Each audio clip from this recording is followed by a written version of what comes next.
चैत्य पुरुष जग जाए, चैत्य पुरुष जग जाए।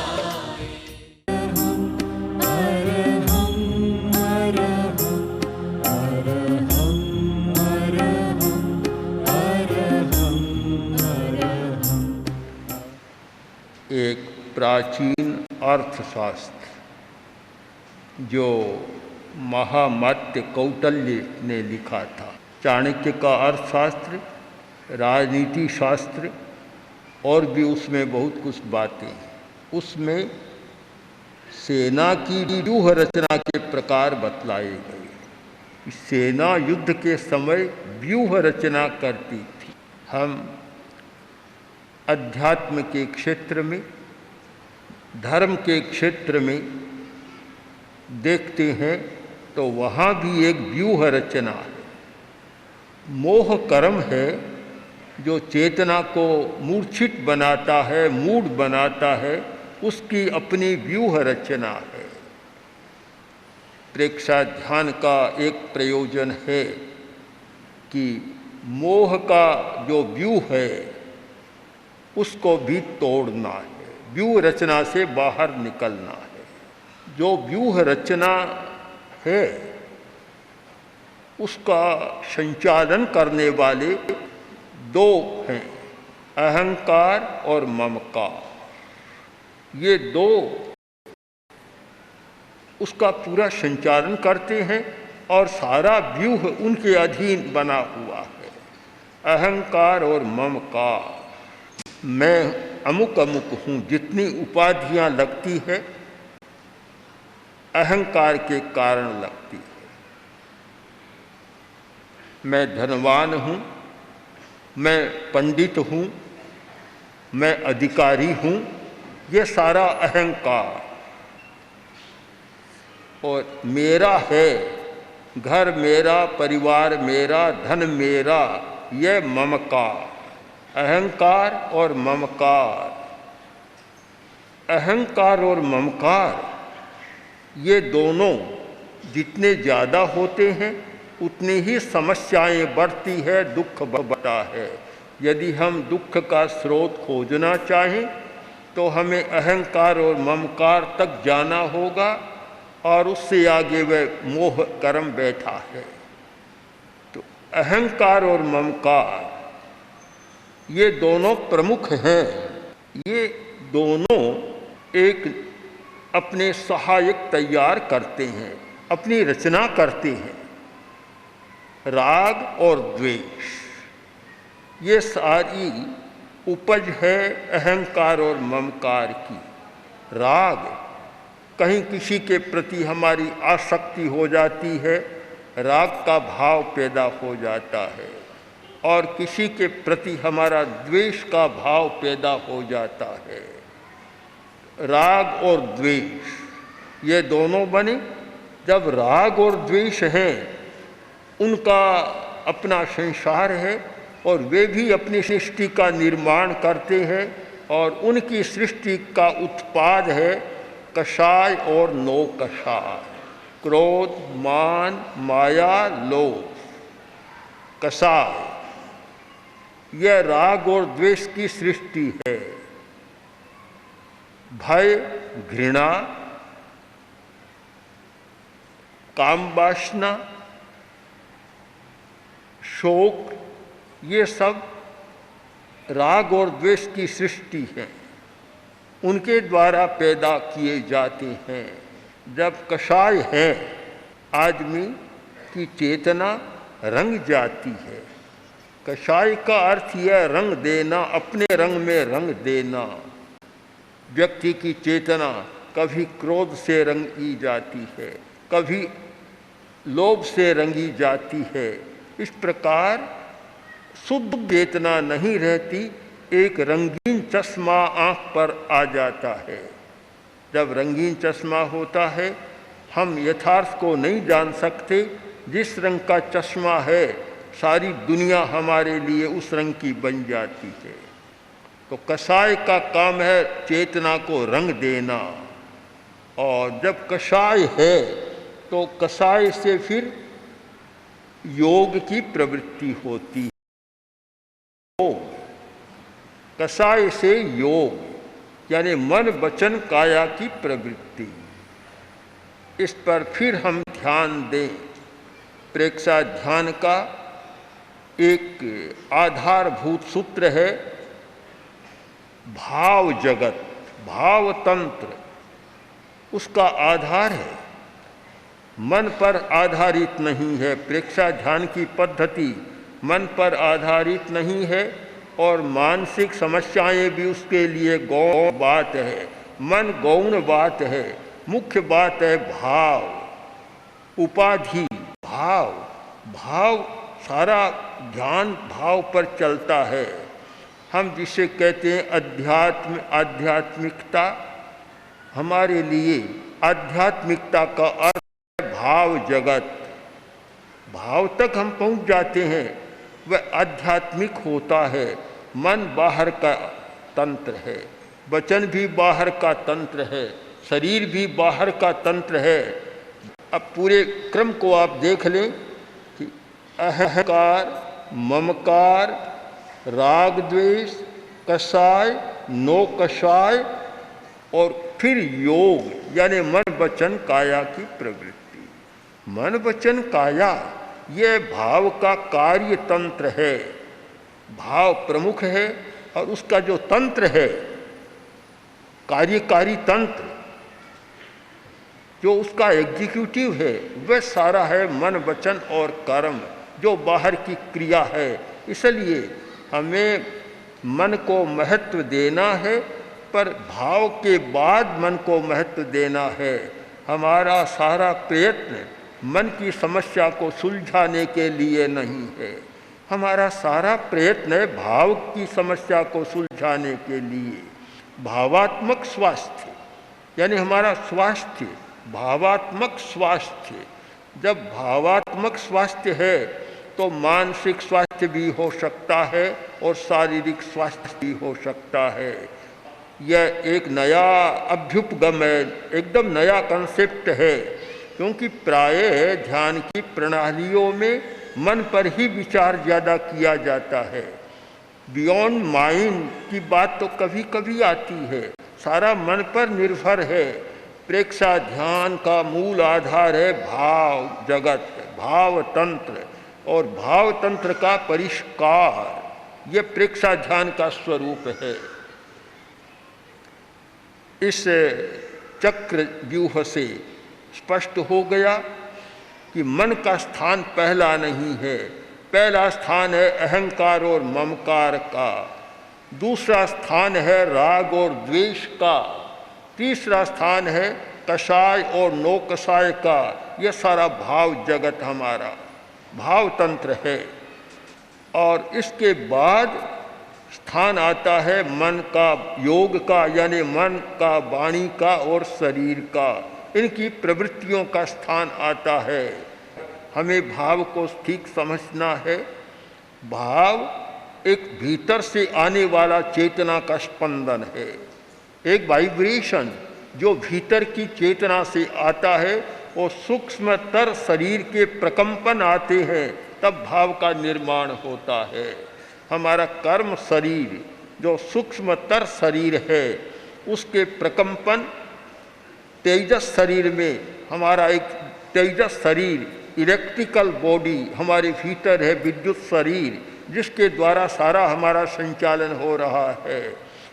उसके पास उस सूक्ष्मतर शरीर, कर्म शरीर के स्पंदन, प्रकंपन आते हैं, और वे प्रकंपन जब हमारे मस्तिष्क में आते हैं तब वहाँ भाव का निर्माण होता है, एक भाव आकार लेता है और उसका स्थान अगर हम ठीक पहचान कर सकें जैसा हमने किया है, हमारे मस्तिष्क का जो लिम्बिक सिस्टम का एक भाग है हाइपोथैलेमस, जो मस्तिष्क का भाग है, वहाँ वे प्रकंपन आते हैं और वहाँ भाव संवेदना का निर्माण होता है और वह भाव फिर मन को संचालित करता है। इसलिए प्रेक्षा ध्यान का मूल आधार है भाव तंत्र। भाव तंत्र का परिष्कार करना, उसका सम्यक नियोजन करना। तो भाव का नियोजन, अब जब भाव दोनों प्रकार का हो सकता है, नकारात्मक भी और सकारात्मक भी, दोनों प्रकार का। भीतर से आने वाले प्रकंपन अगर अशुभ है तो भाव अशुभ बन जाएगा, नकारात्मक बन जाएगा। और भीतर से आने वाला प्रकंपन शुभ है तो भाव सकारात्मक विधायक पॉजिटिव बन जाएगा। यहाँ से दो धाराएं बन गई, एक नकारात्मक भावधारा, एक सकारात्मक भावधारा। मन शुभ भी होता है, अशुभ भी होता है। यदि मूल पूछा जाए मूल क्या है, मूल तो मन अच्छा या बुरा हम नहीं कह सकते। यदि अशुभ भाव के द्वारा मन संचालित है तो मन अशुभ बन जाएगा, और शुभ भाव के द्वारा संचालित है तो मन शुभ बन जाएगा। हम मन को माने कि मन अपने आप में कुछ नहीं है, पंखा चल रहा है। अब हम पूछें कि ये ताड़ियाँ चल रही है, अपने आप में गति है क्या? इनकी कोई अपने आप में गति नहीं है। जो करंट आ रहा है, विद्युत का प्रवाह आ रहा है और संबंध है, और स्विच ऑन किया और पंखा चलने लग गया। हम मन को पंखे की ताड़ियों के रूप में देखें। मन अपने आप में संचालित नहीं है। भाव का करंट आता है, विद्युत भाव का प्रकंपन आता है, विद्युत प्रवाह आता है और मन संचालित हो जाता है, चलने लगता है। अगर वह शुभ भाव का आया तो अच्छे काम में मन लग जाएगा, अशुभ भाव का आया तो बुरे भाव में लग जाएगा। हम इस प्रक्रिया को आगे समझने का प्रयत्न करें कि अशुभ भाव का प्रकंपन भाव का आया, भाव अशुद्ध है तो मन हिंसा, झूठ, चोरी इन सब में प्रवृत्त हो जाएगा, वचन भी और शरीर भी। जब हिंसा में प्रवृत्त होता है तो कर्म का बंध होता है, और कर्म का बंध होता है तो पुनर्जन्म होता है। पुनर्जन्म का आधार है कर्म का बंध। और पुनर्जन्म होता है तो फिर शरीर की रचना होती है, इंद्रियों की रचना होती है। और जब शरीर और इंद्रियां हैं तो इंद्रियां विषय का ग्रहण करती है, बाह्य जगत से संपर्क स्थापित करती है, विषय का ग्रहण करती है, फिर राग और द्वेष पैदा होता है, फिर कर्म का बंध होता है और फिर संसार का भ्रमण। यह है मोह व्यूह, मोह का व्यूह है, व्यूह रचना मोह की, सारी मोह की व्यूह रचना है। अब इससे छूटना है, इस व्यूह से बाहर निकलना है तो हमें कहाँ किसको पकड़ना, प्रहार किस पर करना होगा? प्रथम मूल बिंदु को कहाँ पकड़ना होगा? मूल बिंदु को पकड़ें। उसे पकड़े बिना हम प्रहार की बात को नहीं समझ सकते। हम किस बात को पकड़ें? हम भाव पर जाकर विचार करें कि अशुभ भाव का हमें निरोध करना है, अशुभ भाव का विकास करना है। हमारा दो यहाँ से प्रस्थान हो गया। हम ये बात शरीर के स्तर पर, वाणी के स्तर पर और मन के स्तर पर नहीं कर सकते, नहीं समझ सकते। परिवर्तन जो होगा वह भीतर से होगा, भीतर में जाना होगा और भाव जगत में जाना होगा और भाव तंत्र का परिष्कार करना होगा। भाव तंत्र का परिष्कार करें तो फिर धारा बदल जाएगी। सुख भाव की धारा चलती थी, हिंसा, झूठ, चोरी, एक रास्ता अलग हो गया, एक श्रेणी अलग हो गई। और जब भाव को शुभ बना दिया तो फिर अहिंसा, क्षमा, दया, करुणा, ये धारे। ध्यान करने वाला व्यक्ति, अध्यात्म की साधना करने वाला व्यक्ति, धर्म की आराधना करने वाला व्यक्ति जब तक इस मूल बिंदु को नहीं पकड़ेगा तब तक उसकी धर्माराधना भी सम्यक नहीं हो सकेगी और ध्यान की बात भी नहीं हो सकेगी। प्रहार कहाँ करना बड़ी महत्व की बात होती है। एक व्यक्ति आ रहा था, कार में था, कार चल रही थी, रास्ते में कार खराब हो गई। अब अकेला व्यक्ति था, मालिक स्वयं ड्राइव कर रहा था, ड्राइवर कोई था नहीं पास में, कार खराब हो गई। अब कोई आसपास में गांव भी नहीं था, जंगल का मामला। नीचे उतरा और सोचा कि क्या करूं अब।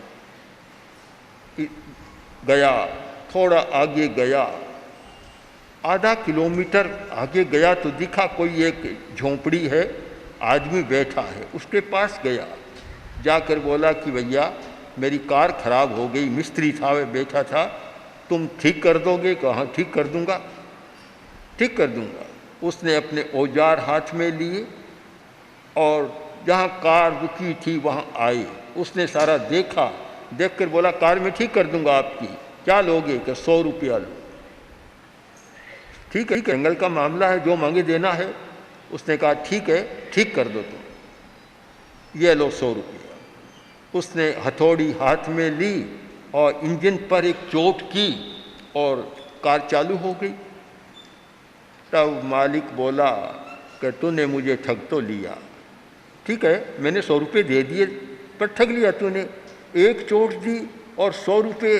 तब वह बोला बाबूजी आप समझते नहीं है, चोट का तो 1 ही रुपया, तो 99 किस बात के कि चोट कहाँ करनी चाहिए। बड़ी महत्व की बात है कि चोट कहाँ करें। अगर आप चोट करेंगे मन पर, मन और ज़्यादा उद्दंड बन जाएगा।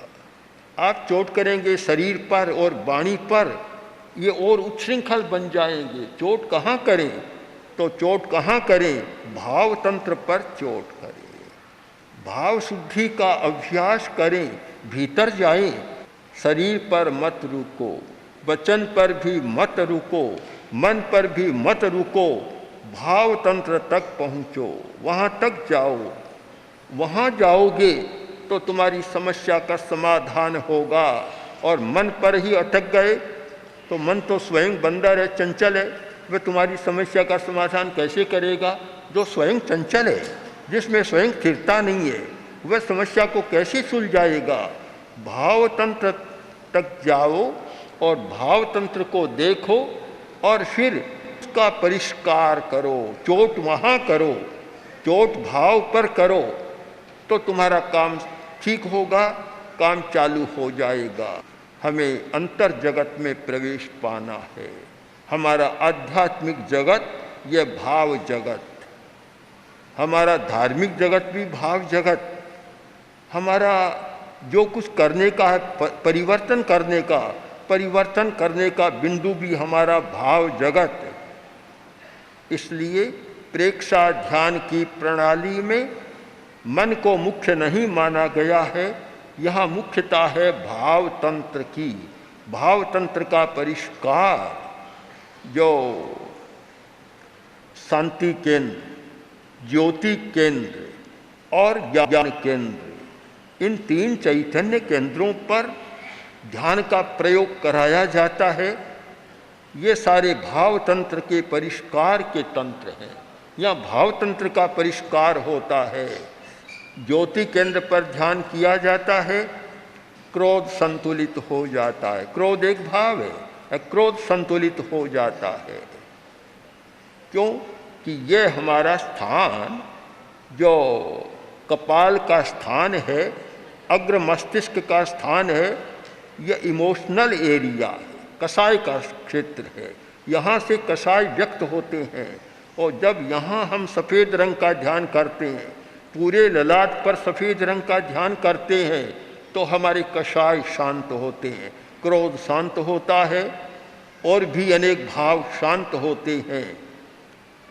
यह भाव तंत्र के परिष्कार का शांति केंद्र पर ध्यान करते हैं। यहाँ भी भाव शांत, उत्तेजना के भाव हमारे शांत होते हैं। चाहे दर्शन केंद्र अंतर्दृष्टि के जागरण का माध्यम बनता है, इंट्यूशन का पावर का विकास होता है, पर भाव तंत्र का परिष्कार वहाँ नहीं है। भाव तंत्र के परिष्कार के लिए ये सारा भाग हमारा मस्तिष्क का है, वहाँ से होता है।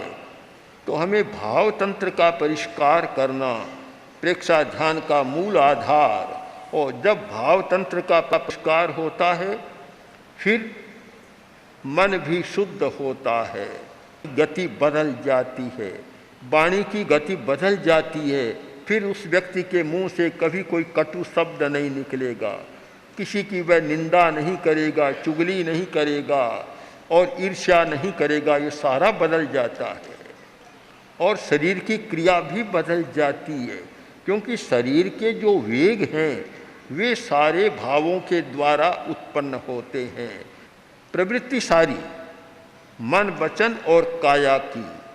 इससे जैन परिभाषा में कहा गया योग। एक योग का अर्थ होता है साधना का पक्ष, एक योग का अर्थ है प्रवृत्ति। मनोवाक काय कर्म योग है। मन, वाणी और शरीर का कर्म प्रवृत्ति है, वह योग है। हमारी सारी चंचलता इन तीनों के साथ जुड़ी हुई है। हमारा शरीर भी चंचल है, वाणी भी चंचल है और मन भी चंचल है। क्योंकि ये चंचल न हो तो हमारी जीवन की यात्रा चल नहीं सकती। जीवन का सारा व्यवहार इनकी चंचलता के द्वारा चलता है। तो चंचलता को हम छोड़ नहीं सकते, काम भी नहीं चलता। 1 घंटा आपने ध्यान किया और 1 घंटा कायोसर्ग में या ध्यान में स्थिर रहे, शरीर को स्थिर किया, किंतु पूरे दिन तो शरीर को स्थिर रख नहीं सकते। पूरे दिन रखेंगे तो आपकी जीवन यात्रा नहीं चलेगी, शरीर नहीं चलेगा, शरीर साथ नहीं देगा। जब कोई व्यक्ति ध्यान शुरू करता है, शरीर भी उसका विरोध करता है। शरीर स्वीकार नहीं करता ध्यान को। कभी पैर में दर्द, कभी यहाँ दर्द, कभी कहीं दर्द। ये होता है क्यों? क्या शरीर विरोध कर रहा है? क्योंकि शरीर की प्रकृति है चंचलता है। तुम उसे स्थिर करना चाहते हो तो वह संघर्ष करेगा। ये शरीर का संघर्ष चलेगा। वाणी का भी संघर्ष होता है। मौन कोई करता है, बड़ा कठिन काम है। वाणी का भी संघर्ष होता है। और मन का तो सारा संघर्ष है। मन को एकाग्र करने का प्रयत्न करो तो सारा उसका संघर्ष चलेगा। कोई व्यक्ति ऐसे ही बैठा है, मन की चंचलता कम होगी, और जब ध्यान करने बैठा एक साथ चंचलता बढ़ जाएगी। अनेक लोगों का प्रश्न आता है कि हम माला जपते हैं, माला बड़ी समस्या होती है। मैंने एक भाई से पूछा, क्या तुम माला जप करते हो? बोला पहले करता था, अब छोड़। मैंने कहा उल्टी गिनती क्यों शुरू की तुमने? अब क्यों छोड़ा? कि क्या करूं, मैं ऐसे ही दुकान में धंधे में बैठा रहता हूं, इतनी चंचलता नहीं होती। और जब ध्यान करने बैठता हूं, दुनिया भर की बातें याद आने लग जाती है। जो बातें कभी याद नहीं आती वह ध्यान के समय याद आने लग जाती है। तब मैंने सोचा ये खोटा धंधा है, माला को भी छोड़ दिया मैंने। ऐसा होता है। वे लोग जानते नहीं है, जानते नहीं, क्योंकि जब भी आप ध्यान शुरू करेंगे मन आपका विरोध करेगा, मन सहन नहीं करेगा एकाग्रता को। अब एक बछड़ा है जो आंगन में बंधा हुई गाय बंधी हुई है, कूद फान करता है। अब बछड़े को लाकर खूंटे पर बांध दो, तड़पड़ाता है, छटपटाता है, कितना करता है, इधर उधर होता है सारा, क्योंकि उसका स्वभाव है चंचलता। तो हम मान लें कि हम ध्यान का अभ्यास कर रहे हैं, प्रकृति के विरुद्ध जाने का प्रयास कर रहे हैं। प्रकृति के विरुद्ध, तीनों की प्रकृति है चंचलता की, और हम उसके विरुद्ध काम कर रहे हैं, तो वे स्वभावतः ही लड़ेंगे, शायद स्वीकार नहीं करेंगे। इसीलिए बहुत लोग जो ठीक प्रक्रिया को नहीं जानते, विधि को नहीं जानते, बीच में ही छोड़ देते कि उल्टा हो रहा है। उल्टा नहीं है। मैंने उस भाई से कहा, तुमने कभी गांव देखा है, छोटा गांव, और गांव के बाहर कूड़े का ढेर होता है, जिसे अकूड़ा कुछ कहते हैं, कूड़े का ढेर होता है, वह जमा हुआ पड़ा है, गंदगी नहीं आती, पास से कोई निकलेगा बदबू नहीं आएगी, दुर्गंध नहीं आएगी, और उसको साफ करने का प्रयत्न करो, जैसे ही सफाई करो एकदम बदबू आ जाएगी। तो भले आदमी, तुमने जब करना शुरू किया तो तुम्हारी भीतर जो कूड़ा करकट गंदगी जमी हुई थी, वह जब एक बार उखड़ेगी तो बदबू आएगी, चंचलता ज़्यादा बढ़ेगी। उससे घबराने की ज़रूरत नहीं है। अगर घबरा गया तो वह दब गया, और नहीं घबराया तो आखिर में मन भी स्वीकार कर लेगा, भी चलो कोई बात नहीं, तुम्हारी इतनी इच्छा है तो मैं भी शांत रहूँगा, वाणी भी शांत हो जाएगी और शरीर भी स्थिरता को मान लेगा। मैंने देखा, हमारा एक शिविर था जैन विश्व भारती में, बम्बई के काफ़ी लोग आए हुए थे। एक बहन आगे बैठी थी, गद्दे नीचे प्लास्टिक के बैग बिछे हुए थे। उसने 1 घंटा के प्रयोग काल में 60 बार आसन बदला होगा, और वह गद्दों की आवाज़ आ रही थी, बार बार फड़ आवाज़ आ रही थी। मैंने ध्यान के बाद कहा, अगर ऐसा चला तो दूसरे लोग ध्यान नहीं कर पाएंगे। पर आश्चर्य की बात है, 2-3 बार अभ्यास किया और दूसरे दिन 1 घंटा में 1 बार भी आसन नहीं बदला। कुछ बीमारियां ये बाहर से आने वाली है, और कुछ बीमारियां हमारे भीतर से आती है। भीतर से जो बीमारियां आती है उनका संबंध है भाव जगत के साथ, भाव तंत्र के साथ, और जो बड़ी बीमारियां आती है वे भीतर से आती है। मेडिकल साइंस में भी आज ये बहुत स्पष्ट स्वीकार किया गया है कि कैंसर, अल्सर आदि आदि जो बड़ी बीमारियां हैं वे साइकोसोमेटिक बीमारियां हैं। वे शारीरिक बीमारियां नहीं है, वे मनोकायिक बीमारियां हैं, वे साइकोसोमेटिक डिजीज है, भीतर से आती है। वे साइकार करते हैं मनोकायिक बीमारियां। अगर इसका ठीक अनुवाद किया जाए साइकोसोमेटिक का, तो साइको का होना चाहिए भावकायिक बीमारियां। साइको का अनुवाद ठीक मन नहीं है। फ्रायड ने माइंड का प्रयोग किया था, किंतु युंग जो उनके बाद हुआ और उनका साथी भी था, युंग ने मनोविज्ञान के क्षेत्र में बहुत सूक्ष्म काम किया। उन्होंने कहा कि हमारी चेतना के 2 स्तर हैं, एक माइंड और माइंड से आगे है साइक। हम माइंड तक अटक जाते हैं। तो बहुत सारी बीमारियां साइक से आती है, भीतर से आती है, भाव जगत से आती है। ओम श्री महाप्रज्ञ गुरुवे नमः। गुरवे नमः। ओम श्री महाप्रज्ञ गुरुवे नमः।